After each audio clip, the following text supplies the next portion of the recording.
Beef ബൊണിയോൺ എന്ന് പറഞ്ഞൊരു സാധനമുണ്ട്. അത് ഉണ്ടാക്കിയപ്പം ഏകദേശം വീട്ടിൽ നിന്ന് വെളിയിലാക്കുന്ന ഒരു ലക്ഷണം വന്നു. അവിടെ ഒരു മനുഷ്യല്ല, അതിന്റെ അപ്പുറത്ത് കാട്. അവിടെ ഏത് ആരാധകൻ? ഞാനാണെങ്കിൽ ഇവര് കുളിക്കാന്ന്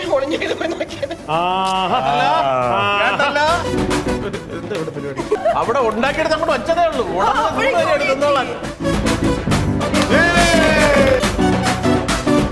എതിരെ നിൽക്കുന്ന ആൾ നന്നായിട്ട് കളിക്കുന്ന ആളാണെങ്കിലേ നമ്മുടെ കളി നന്നാവും. നീ പൊളിച്ചു.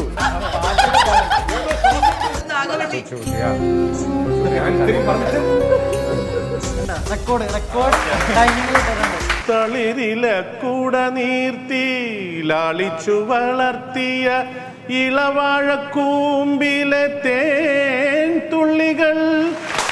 പ്രത്യേകിച്ച് ഷർട്ടും കയ്യിലിട്ടേക്കണ ഞാൻ കുറെ നേരിട്ട് നോക്കിക്കൊണ്ടിരിക്കണം. കയ്യിലിട്ടേക്കുന്ന ആക്സസറി ആയിട്ടുള്ള അത് മിക്കവാറും കൊടുക്കേണ്ടി വരും. തരില്ല, എന്തായാലും തരില്ല.